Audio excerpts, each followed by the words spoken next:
Hello, my name is John Bryant, and I am an interviewer for the Veterans History Project.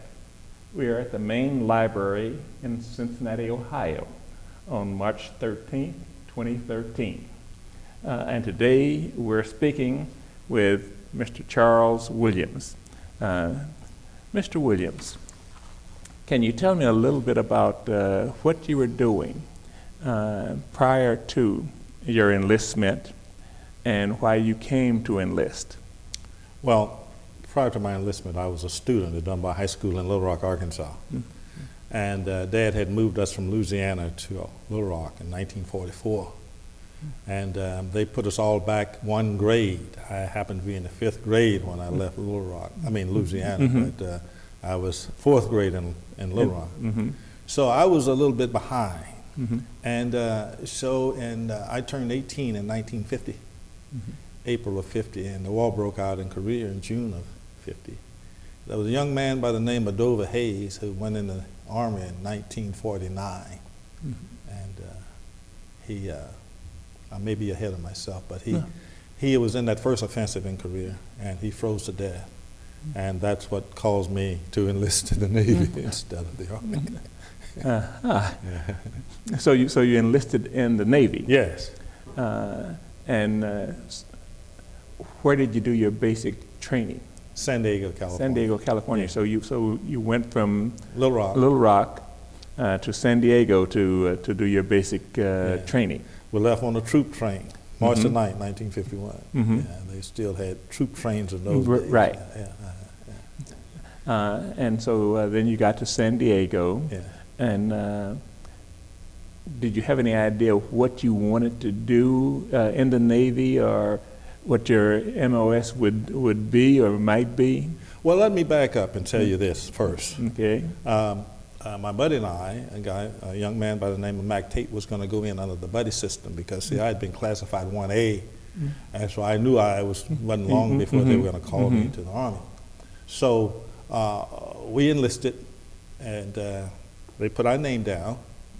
And in those days, most of the blacks that went in from the South, they just put TA behind your name. Well, we had no idea what TA meant, you know. But he was wise enough to ask the officer, what did TA mean? He said, that's stood mate. So what do they do? He said, oh, they have an easy job, you know, they don't do much anything. They work for the officers, you know, and they serve their food. He said, well, I don't want to be that. I said, well, I don't either, you know. So he told me that I made a high enough score that I could be a deck seaman, boatswain mate. And Mac, they let him take the test over again, but he still couldn't pass high enough. What had happened to Mac, his dad had died.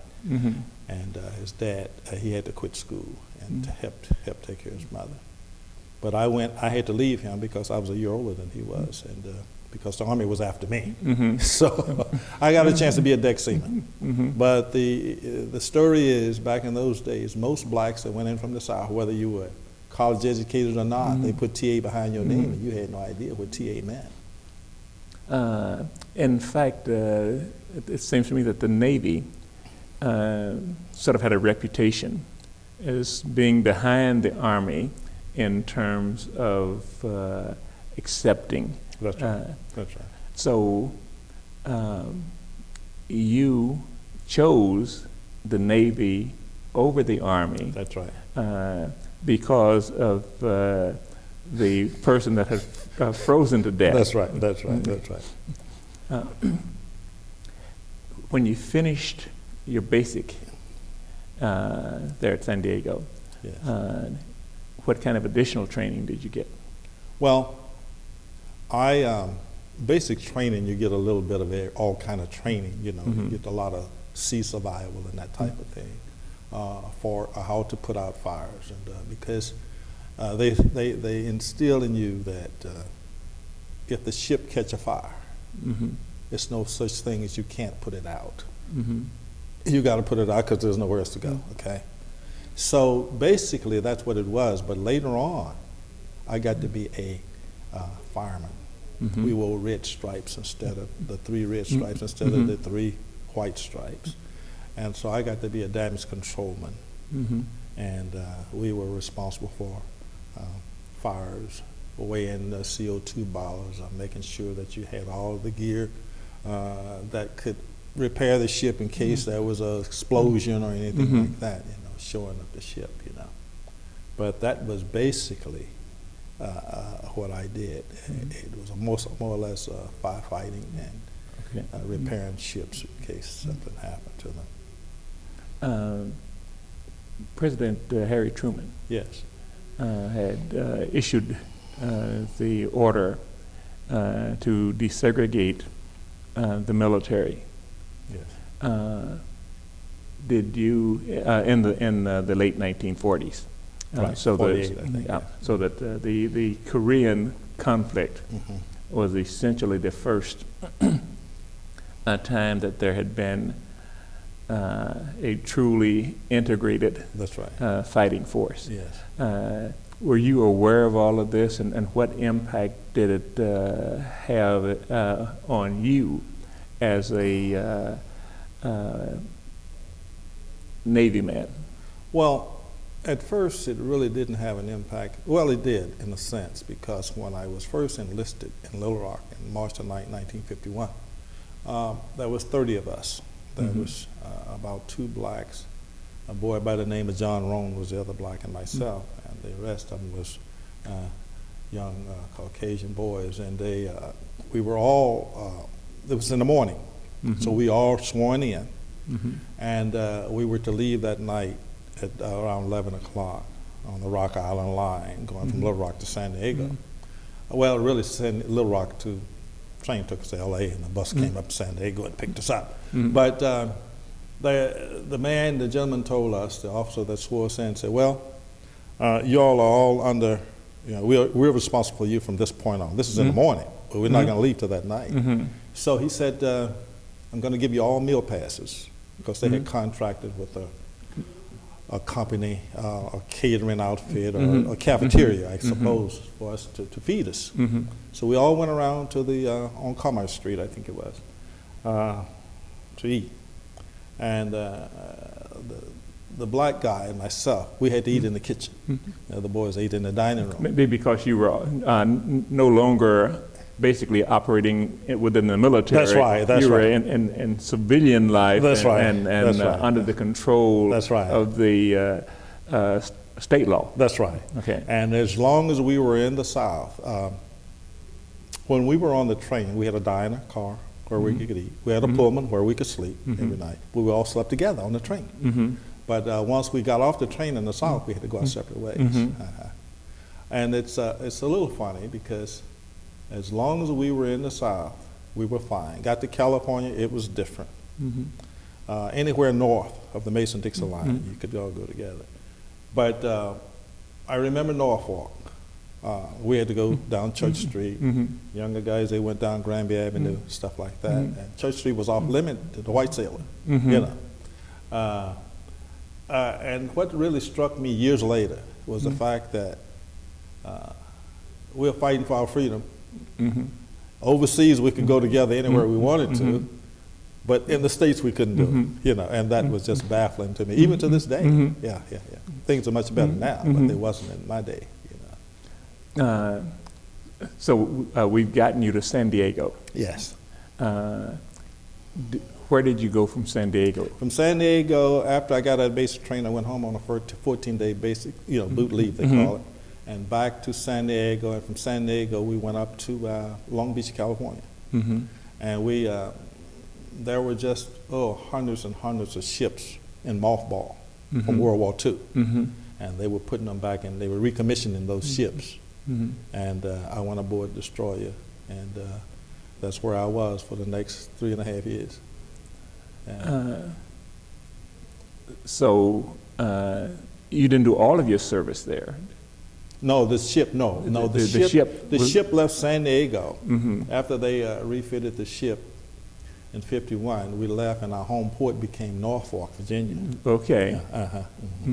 So that's where we operated from. From Norfolk. We would go back and forth, shakedown cruises. We would go to Gitmo Bay, Cuba, Guantanamo Bay, really. We would go to Haiti. We would go, different, until it was time for us to go to Korea. So you went in, and the Korean conflict was going That's right. Full bore. That's right. That's right. And so eventually you end up in Korea. That's right. Tell me a little bit about your duty in Korea and what you remember about Korea. In Korea, of course, I went in '51. We didn't go to Korea. We started to, started on our way to Korea in January. We didn't get there till about February. Took us about a month to get there. Of 1951? Yes. Okay. No, 53. 53? Yes, 53.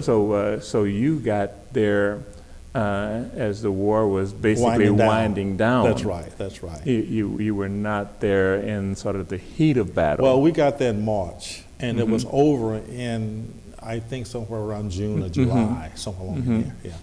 But it was a thing like, I can remember Captain Bob Zinski saying, "Men, we're going to Korea tomorrow," and we all 20-year-old kids, 18, 19-year-old, 20-year-old kids, He said, "I'm going to try not to get your hides busted." Those were his very words, and I'm scared to death, and I guess everybody else. There was a few older men there from World War II, but not that many. Most of us was just 18, 19-year-old kids, and so sort of your first tour. Yes, and it's fun shooting at somebody else, but when they start shooting back, it's a little different, And I think the most worry we had, I think, was going up through the minefields, mines under the water. And we got to Korea, and we were scared to death, And the first night there, we ran into this boat, this sampan, and split it wide open, and they turned lights on, spotlights and everything, And I never thought that I could go to sleep with guns going off all night. And wake up with guns going off all night. Sort of what's it like to hear essentially the up close the guns of battle that are taking place all around you? All around you, and I think the scariest moment we had was in this book here. It talks about we had to go up in Wonsan Harbor. It's one way in and one way out, and you go in under fire and you come out under fire, and you get back in there. And when you go in, it's just as quiet. You can't hear anything. Everybody at the battleship stations with their helmets on, the helmets on, and their life jackets on, and at your gun station. Now, were you actually engaged in any battles? That was the one. Going into Wonsan Harbor. So you were firing and they were firing. That's right. Okay. Right. Yeah, that's right. So there was one sort of full-fledged engagement. Yeah. That was the scariest time. You did that a couple of times, and they had a thing called combat pay. You get your longevity pay. That's if you have more than 2 years in. You get sea duty if you're on the ship. That's additional pay, another couple of dollars a month. And then they have something called combat pay. And if you're fired on so many days out of a month, you get an extra $50. I didn't want that. You would have gladly passed. That's right. On the combat pay. That's right. So you're a young man. 19. I turned 21 in Japan. In Japan. Yes, on R&R they call it. We had gone to Korea and come back, and I think we were in Yokosuka. And I turned 21 on the 20th of April, 1953. It seems to me that one has to grow up, in a sense, pretty fast, and face sort of their own mortality. People are shooting at you, and you may be shooting at other people. That's right. Do you? And you indicated that you were quite afraid, and to be expected. Human nature. You look back at that time now. I mixed emotions about it. I had always said that if I had it to do again, I mean, it was very rewarding now. because I got a chance to see things that I never would have seen around the world, Suez Canal, Panama Canal, all countries, Greece and Italy and Japan and France and Colombo, Ceylon, well, it's Sri Lanka now, and Hawaii. Before it was a state, it was a territory then. 1953, it was a territory, and just places that I can't. Hong Kong, China, just places I can't. Bermuda, Puerto Rico, Cuba, Haiti. I got a chance to see all of those things, and there's no way that I could afford it. Not even now. So it was very rewarding in that respect. But on the flip side of it, there's a downside, where when you have served your country, you're 21 years old, 21-year-old kid, and you come back here and you're denied. Denied privileges such as using the restroom. I was in February of 1954, after we got back from Korea, I went home see my parents, and this was in '53 rather, November '53. And in February, when we got back to the ship, our ship took off down south. We went down to Pensacola, Jacksonville, and my ship pulled into New Orleans, in February of 1954 for the Mardi Gras. And my home state, of course, I was born in Louisiana. Raised up part in Arkansas, and I was put out of a white cab with my uniform on and all my little medals because blacks wasn't allowed to ride in white cabs in those days, and vice versa. And then my friend of mine, by the name of Ben Moore, he lives in Mobile right now. The ship continued on up to Mobile Bay, and we spent the night at his house. And his girlfriend was going to Bama State in Montgomery. And we drove up there, young guys drinking beer all along the road. And we were afraid to get out on the side of the road to relieve ourselves because we knew, the consequences of that if you're caught. So we got into the service station, told the guy to fill up the service station. In those days, the guy would come out and air your tire, wipe your windows, check your oil, And after he did all of that, I asked the guy, could I use his restroom? And he said, let me go ask the boss. He came back, the boss says, no. That's a service station, not a restaurant. That's a service station. And that's the downside of it, being denied, after you have done all of this and put your life on the line, So I'm not saying, I look back at it, was it worth it? Yes, it was, I was raised up under those conditions because that was in vogue in those days, accepted practice in those days. But I look back at it now, the average young man probably wouldn't have tolerated it, but it was something that happened. When did you muster out? I mustered out in Newport News. Virginia No.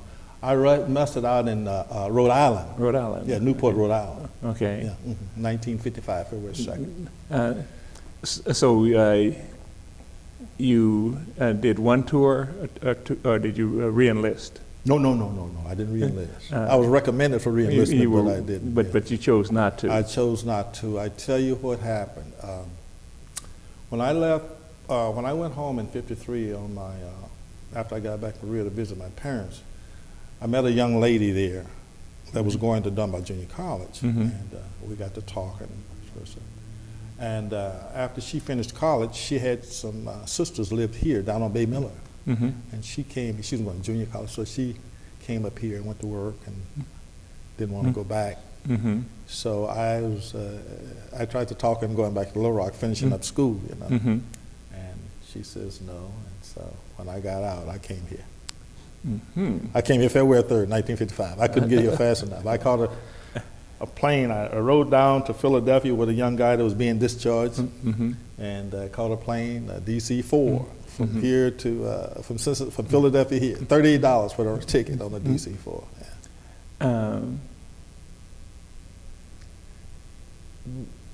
Were the things, because when you went in the service at the age of 18, 19, that you didn't have a particular skill.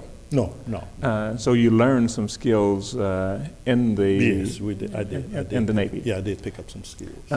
Were you able to use those skills after you got out of the Navy? Yeah, somewhat. I went to work. The unemployment office was on Central Parkway and I want to say Race or Elm, one of the two at that time. Mm-hmm. And I got a job in a foundry Mm-hmm. down on Spring Road.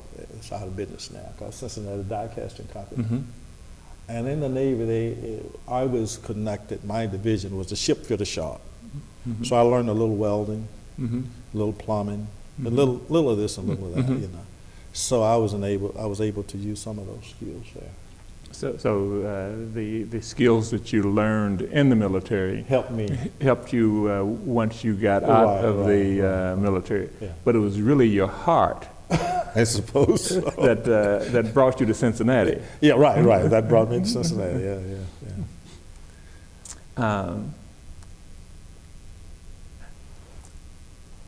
I went in the Army Mm-hmm. just as you were getting ready to get out of the Navy. Yeah.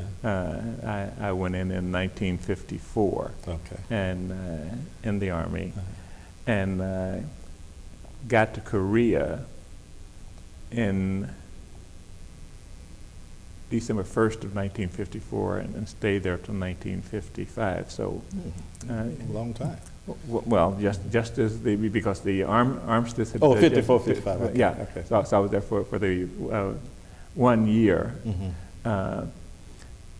Did you have any idea at the time, because the Korean War sort of rolled into Vietnam? That's right.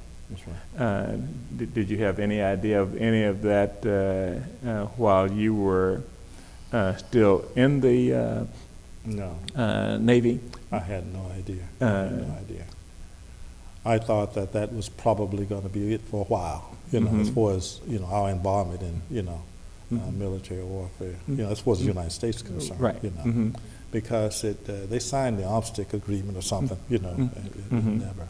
But I remember Khrushchev, not Khrushchev, what's his name? He died while we were there. The guy, the Khrushchev, I think, took his place. What was the name? Let me slip. Stalin. That's it. Thank you. Stalin was the one died while we were there. The guys would write things on the projectile, say, "Here's to Uncle Joe," I mean, type of stuff. Yeah.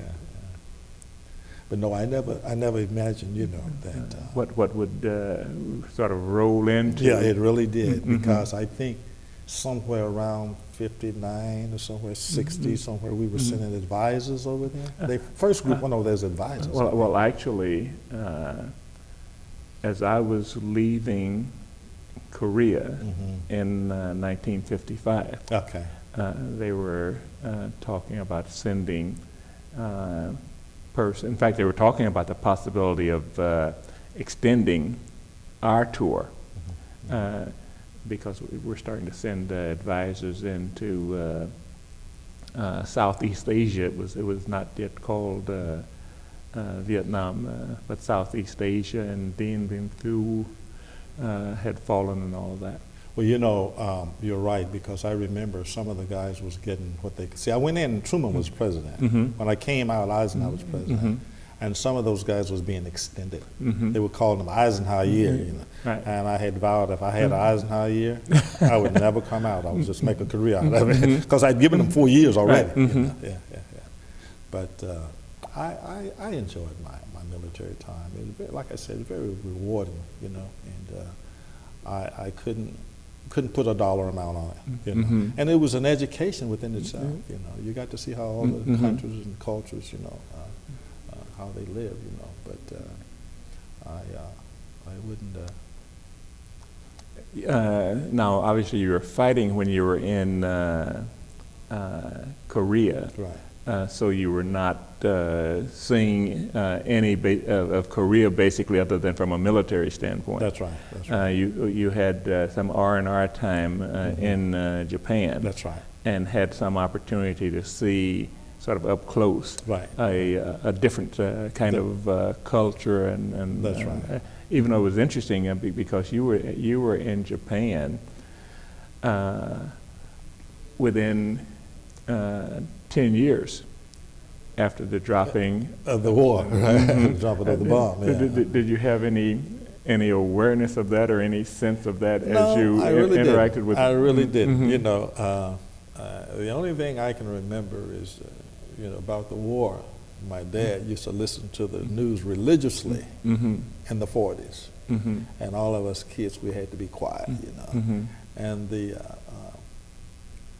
the guy that was, I guess, the #1 newscaster of the day. I don't know if you ever heard of his name before. His name was Gabriel Heater. Oh, Gabriel Heater, certainly. Yeah, Gabriel Oh, yes. Heater was the Walter Cronkite Yeah. of the day. Oh, yeah. you know. We listened to Gabriel Heater. Yes, Yeah. indeedy. And sometimes it sounded like the Japanese was winning, and sometimes sounded like the Americans was winning, you know. And we were, you know, even as a kid, you know, we were sort of, you know, we had an army base in Louisiana not too far from where we lived, you know. And Polk, call it Camp Polk. Polk. Yep. Yeah, Polk. yeah. And then when we got to Little Rock, there was a base there called Camp Joseph T. Robinson. They were called camps because they were temporary bases, I think, you know. And Joseph T. Robinson, for a long time, I didn't know who the heck he was, but he was a senator from Arkansas for a long time, so they named it Joseph Robinson. But that was some of the things I remember, you know. Let me switch then. Have we covered the military Aspects of my life. aspect fairly well? I think so. You know, the only thing that I could add to that is there is a lady out of California, and she has gone to length to track down all the people that served aboard this ship. Mm-hmm. Yeah, this ship here. Right. And she'll send us a printout every so often. And have a young man by the name of L.C. Terry. He's not young. He's 82. I'm 80. And he befriended me. He's white, but he was a friend to me, you know, in those days, you know. He's a minister, and he calls me periodically and tells me about some of the guys, you know, that were with us. And unfortunately, a lot of them have passed away. But you must remember, you're talking about 80-year-old men, you know, 82, 84, 85-year-old men. Yeah, you would be one of the younger ones that's from right. from the That's right. because the sort of the NCOs, the persons who were in the Army would have been sergeants, right. would have been older Than than me. you, and were some were veterans of the Second World War, and so many of them would be gone. But you know, he found me through this lady, and he says he called me Willie because my last name is Williams, so they always refer to you by your last name. They call me Willie. He called me one night and he says, "Willie, I've been looking for you for 50 years." Because when I got out of service, I didn't go back to Little Rock. And he knew my mother's name. He remembered her name, but he couldn't remember my dad's name. So he had this lady to do a search. She said, "Do you know how many Charles Williams there are? There's no way you can find this guy, you know." And we talked and we talked and we talked about our military experience. You know? And it was I had thought about him too. You know, he was from Arkansas, but he now lives in Texas. You know, yeah. Now, is he the only one from your basically your military career that you keep in touch with? No, I have a friend of mine, Ben Coleman, who lives in Mobile, 2420 King Street. I won't forget that. That's where he lived. I was fortunate enough before my first wife passed to spend a night with him back in the 70s. A beautiful home family, and his wife's a school teacher. She retired now. Both of them retired. He retired in the shipyard down there in Pensacola. And another friend of mine lives in Chattanooga. We were on the ship together, and then it's about 3 or 4 of us that keep in touch. They keep in touch with you. And they have a reunion every year. And they've been trying to get me to come. I said, I wouldn't know nobody. We all old, gray-headed, bald-headed, Yeah. It's almost like high school reunions. You know, nobody, you don't recognize each other. They don't look like today like they did then. No.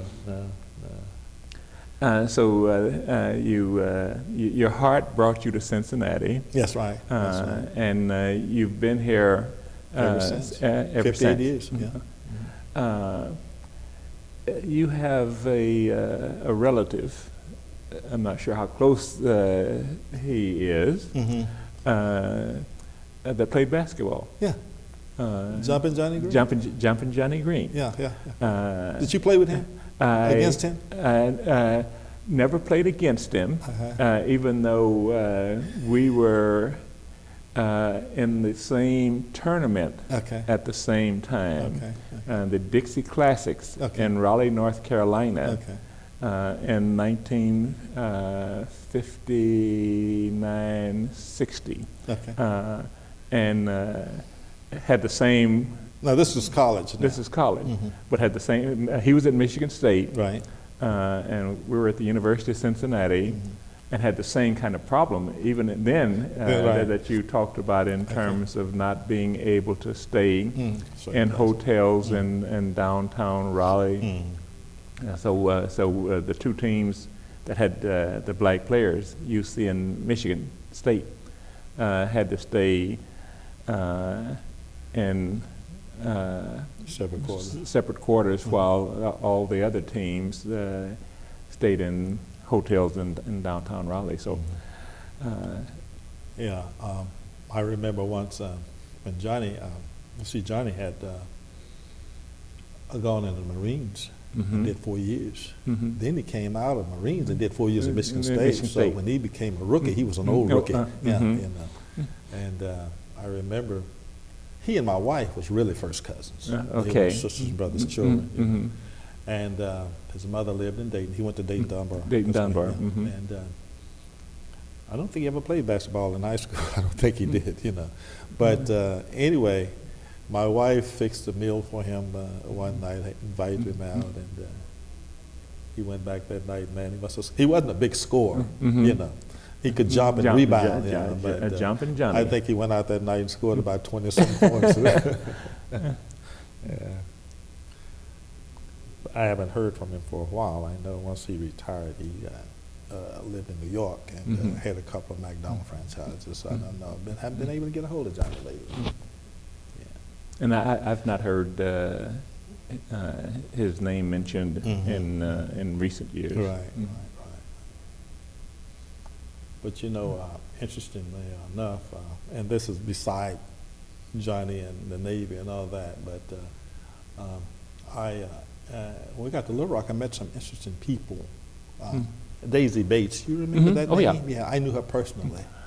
She was the Little Rock Nine. That's right. She led the kids into the school. Of course, I was gone at that time, but she and her husband had a black newspaper called the Arkansas State Press, and in those days you couldn't put the black publication on the stand. You had to sell them door to door. So she handled that. The Pittsburgh Courier, Chicago Defender, and also when the Ebony came out around 46, 47, so along there, you had to sell that door to door too. So I knew Mrs. Bates very well. Also, I tell you, I was in an all-boys homeroom. You remember a lady, actress called Jasmine Guy? Jasmine Guy, she made some princess movies with, she was on Different Worlds, movie sitcom called Different Worlds. Do you remember that? Anyway, her dad. They're too young. They're too young. Well, anyway, she's not that old. Her dad and I was in the 7th grade together. William Guy, he's a retired minister in Atlanta now. So you went to school in Little Rock? Part in Louisiana and part in Little Rock. So you just missed, basically, when I say just missed, by 4 or 5 years. Yeah, well, I knew Ernest Green, one of his sister and I was in the same grade. Yes, and Minnie Jean Brown. She lived in the project where we lived. She's a little younger than I. Those are the two that I knew. But you or in the school system that ended up being a part of the civil rights activities with Mrs. Bates and the Ernest Green Central High School there in Little Rock. You were in the well, actually, you were out of the Navy. Oh yes, by a couple years. When all of that happened. But again, it would bring you back to think about the fact that I have been in the service, fighting for these kinds of rights and so forth, and then that's being denied, and being denied, and here we've got to have the president send in troops to help kids get into school, to escort kids into school, and to make sure that they're able to enroll and so forth. Yeah, that's true. So you've seen tremendous changes. Yes. In your life, from being born in Louisiana, moving to Little Rock, serving in the military, then out of the military and here in Cincinnati, and so you've seen the struggles for civil rights and equality and access and so forth, and realize that you were a part of all that. That's right. That's right. That's right. That's right. It's when I see it on television, you know, I look at it, but I say I lived it, you know, so I know, you know.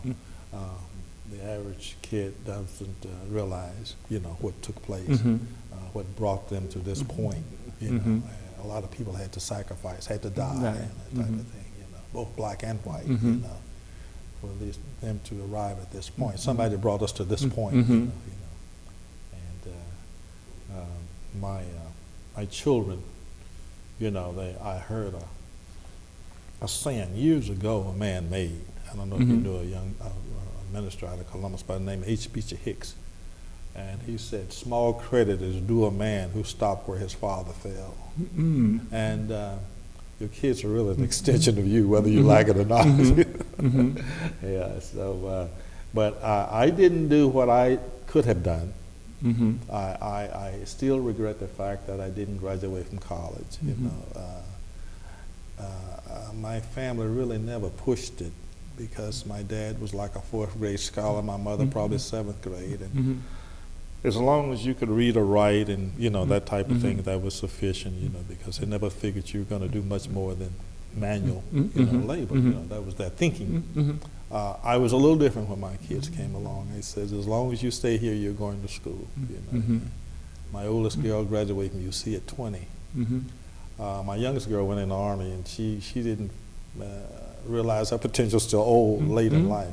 I have one that's working on the second master's, and the other one is, thought I'd put that little bit in there, second master's. She's an adjunct professor, and she teaches up in Columbus area.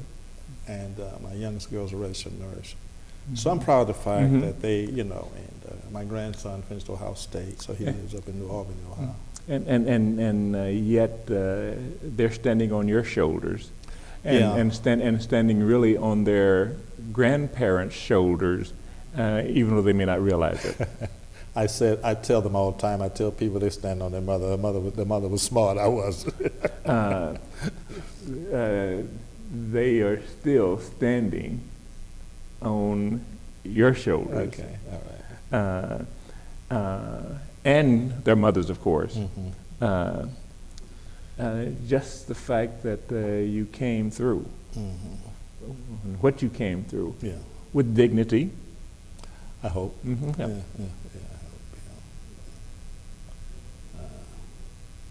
Haven't been in any trouble much. I probably should have been in jail for some of the things, but and the thing I did go to jail for one time, 30 minutes, almost died. I ran a red light down on Reading Road.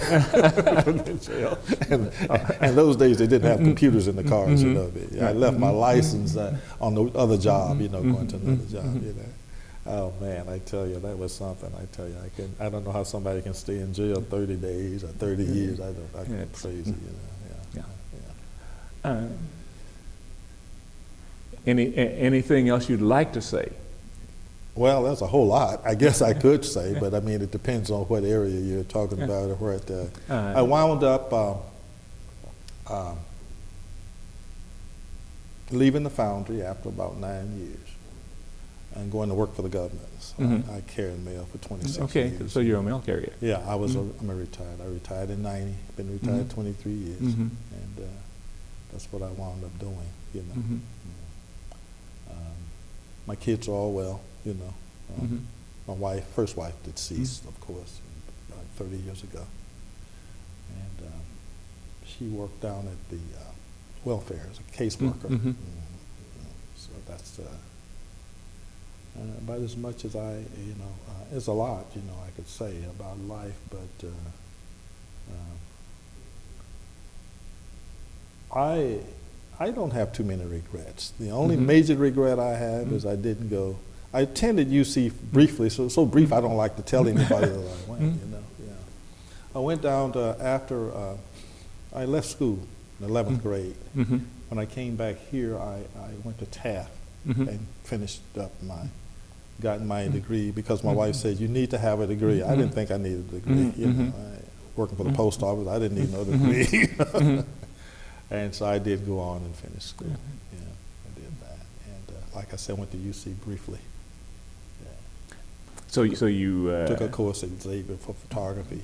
And that's the extent of my school. So you did not fully utilize the GI Bill? No, I did not. I should have. Yeah, I should have. I did not. And more importantly, though, I think that, and then my parents, I can't fault them because there was a bunch of us there. There was 13 of us. I'm the oldest of 13. And there were colleges all over Little Rock. Arkansas Baptist, Charter College, that was done by Junior College, and there was Enlistment. So, they were there. But that's all over. But your parents, like my parents, were essentially the first generation out of slavery. That's right. My dad was born 50 years after slavery. 1912.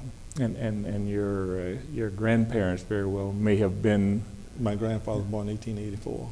So they were really the first generation out of slavery. Right, and my great grandfather was born in 1855. He was born in slavery. Yes.